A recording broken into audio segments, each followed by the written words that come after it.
I was not expecting this news today.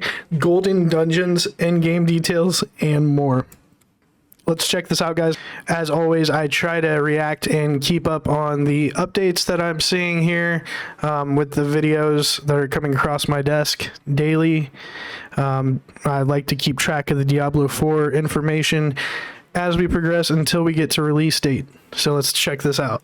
Well, yes, I have returned with your daily dose of all things Diablo 4. We've got a mix of official news and very big, reputable leak showcasing some of the in-game systems that you probably don't know about. This is exciting stuff.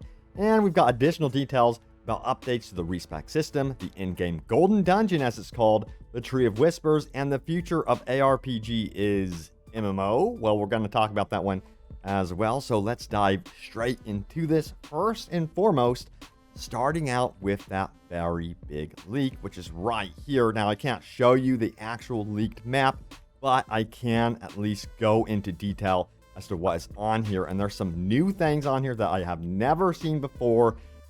And we've got confirmation as to what those things are, and they relate to the end game. Now, what I can show you is this one right here. And of course, this area that you are seeing outlined in black is Fractured Peaks. That's what we got to experience during our beta time. Holy crap, guys. This whole area, this felt kind of big when we were playing it. But looking at the whole map, and I don't even know if this is the whole map, but it is going to be a huge map, guys. We're going to see a big game here. This is going to take quite a while to beat, probably. And the rest is going to be the full version of the game. That's a full map, so you can see how big of an experience this game is going to be. It's going to be a monster size of a game. But yeah, let's get into those systems that we don't know about, because there's some really cool stuff here. But to talk about it, we do need an understanding of what's called the Tree of Whispers, which is this right here. So yes, it looks like a really cool location, by the way. I cannot wait to visit this, but this ties very much into the in-game systems that we will be able to experience in Diablo 4. So if you don't know what the Tree of Whispers are, and if you don't know what Grim Favors are, I'm going to get into that. But if you do, you can go ahead and skip ahead to the details that you might not know about through the video guide in the description below. But let's talk about the Tree of Whispers really quickly here. So yes, the Tree of Whispers is this right here. Has a few loose ends to tie and needs your help settling the score. Displayed on your map, players will see various whispers scattered throughout Sanctuary. Complete the associated task and be met with experience, gold, and Grim Favors. The number of Grim Favors you receive from completing a whisper varies, but once you've completed 10 Grim Favors from the dearly departed, they can be exchanged at the Tree of Whispers for a bevy of loot and experience to reward your heroics. And this also includes legendary stuff. Now, the type of whispers a player sees on their map rotate frequently, with new ones becoming available throughout the day for you to track. Now, each whisper will offer both a different set of rewards and experience for completing it. So it's kind of sounding like it's very much going to be part of your daily experience or quest lines when you get to the end game. So I'm down with that. Now, what's really important is the Tree of Whispers are not just readily available from the start of the game as indicated right here. Whispers of the Dead found on the map rotate with new ones becoming available throughout the day. Of course, the Whispers of the Dead system will only become available when a specific chapter of the main quest line has been completed. So do not expect the Tree of Whispers to just be, right there for you right out of the gates with this game. Now, we had a reply to this thread with confirmation as to what I was actually seeing on this map, because there were horned skull icons, things that I was like, whoa, what is this? There was some sort of mysterious tree icon to the left of the map, and I was like, this sounds very, very interesting. So check it out right here. It goes on to say this. Wasn't the closed beta test, can confirm they are bounties, basically. The Horned Skull bounties are bosses to kill in PvP zones and PvP objectives. The regular Skull Star bounties, if I remember well, are some sort of kill X monsters. Gray equals 1 favor, red equals 3 favor, and full red equals 5 favors. And of course, that would be those Grim Favor rewards they take to the... That's pretty cool. And I believe we've seen things like this in PvP sections with other games as well, such as Division, just to name one off the top of my head. So I think this is a good way for them to try to get people to play PvP, to earn better loot in different ways than just farming dungeons constantly. I mean, I don't see any problem with this at all. I think it's kind of cool, actually. Tree, of course, to actually get your legendary rewards, your gold and experience. So yeah, it's very cool to see that the Tree of Whispers actually goes into PvP, it seems. So that can be an option, but it also looks like it ties into world bosses as well. Check it out. Ties into world boss as well. Okay, so you can do PvP and kill world bosses for this kind of stuff. Right here. Red dungeons are regular dungeons, except they give 5 favors. This red lozenge in the middle of the map is the world boss bounty for 5 favors. So that's there's something good. with the Tree of Whispers that ties into the world boss. So that's pretty neat, it seems. And it says red shrine next to world boss is anima gathering. Then you kill the elite that pops up an altar where you turn in the anima you gathered, ? So he's kind of unclear about that one. Seems like his memory is a little bit fuzzy there. Yeah, take a lot of this with a grain of salt, by the way. I have to mention that because things are ever changing in the development process. That is true. This stuff does sound pretty cool.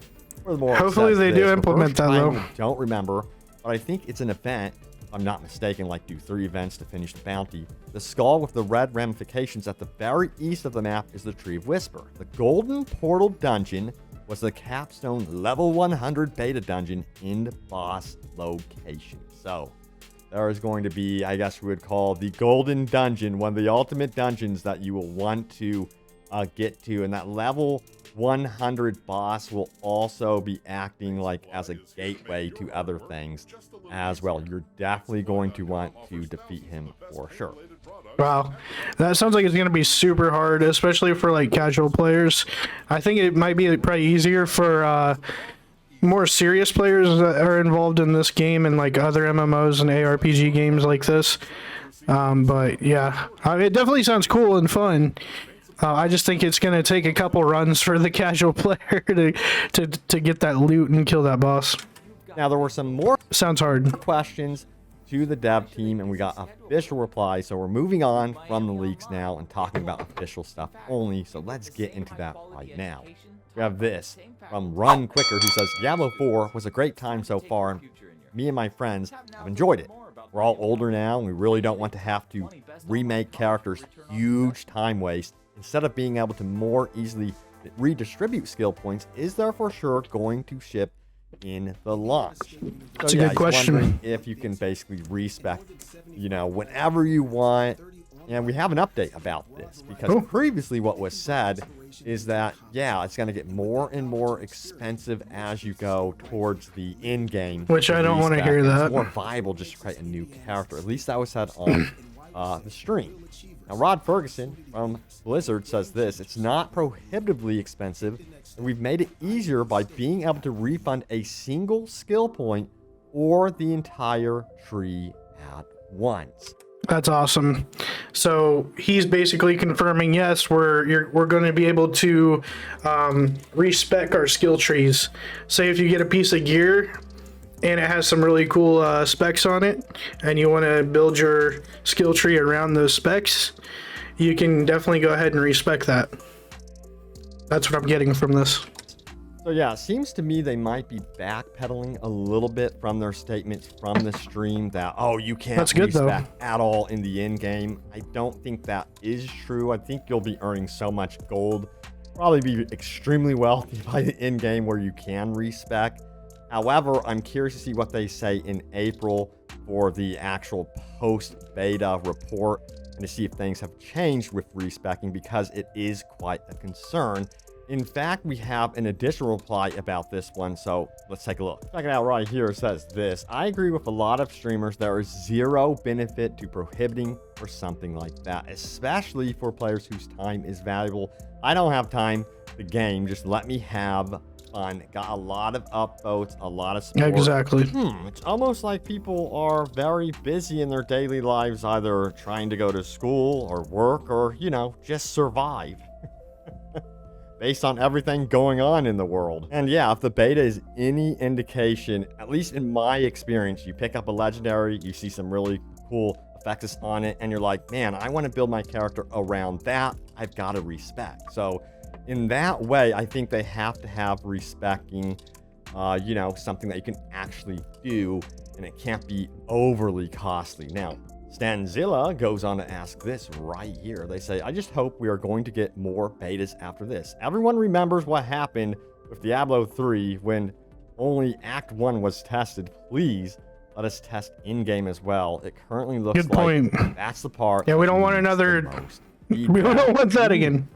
Yeah, because there's a lot of opinions about what happened with Diablo 3, and that Act 2 and Act 3 were just not as polished as Act 1, but we have a response from the community manager, Adam Fletcher, that yeah, they actually did do extensive testing beyond Fractured Peaks, beyond the initial Act 1 experience. So that... Well, that's good, but can we, did they really do it? You know what I mean? Did they really test that already? But even if they did, there's still probably some problems with it. Let us test it and give our feedback. I'd like to see this happen. Does give me a little bit of hope, because I do not believe they did that for Diablo 3, and I think that's actually good news. So I kind of am excited to potentially see what's awaiting for us in the end game here. And remember, we're going to be learning more about the end game and the progression system in April, as confirmed by Adam Fletcher, community manager at Blizzard, because yes, they're going to be doing a post beta deep dive then. So look out for a video from me, because I'm going to do a whole roundup of that. Usually their videos they release as a dev team are an hour long. I hope to condense that down if you guys just don't have the time. But yeah, we got to talk about this one right here. Check it out. It says this: original Diablo creators say the future of ARPG is with MMO elements. It goes on to say this: for the more conservative naysayers, while on ExileCon 2019, 3 key Diablo 1 and 2 creators, David Brevik, Max, and Eric Schaefer, state that they see the future of ARPGs going on an MMO area, sandboxy, with raids, world bosses, etc. And this was an interview with Riker. Love his stuff, by the way. Yeah. I'm sure you know who he is. Yeah, Riker's a good content creator. It's obvious that is direction that, of course... I think this is a good idea, honestly. I'd love to see this turn into more of kind of like World of Warcraft is, with raids and things like that. It definitely adds more content to the game. Diablo 4 has been headed in during its development process. I don't know if you guys like that or not, but when you go to the town, you can clearly see a lot of the players roaming around, these world boss events with up to 12 other players. It's very much a community-driven experience. Some people want an offline option. Some people hate that. They just want to be able to play co-op. And some people absolutely love it. So to each their own. But yeah, my question... Yeah, and I think there should be an offline and an online version. Honestly, I think they should make that happen. I don't see any reason for them not to do that, because obviously not everyone wants the same thing, right? Is this the direction you want ARPGs to be headed in?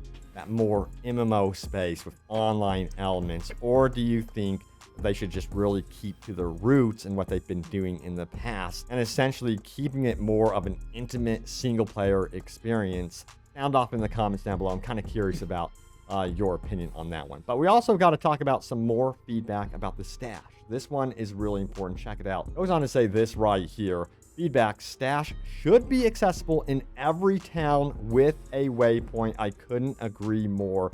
That's awesome. Yeah, because like when you go to do like transmogs or something, right? And you need to be in a specific town, maybe to go to a shop or pick up quests. Obviously, you want to just be able to do all that in one location and fast travel to that waypoint and get all that done there, instead of, oh, I got to go to the stash point over here, get my stuff. Now I got to come back to this area, pick up the quests, go to the shops, sell gear, or maybe salvage the gear, what have you.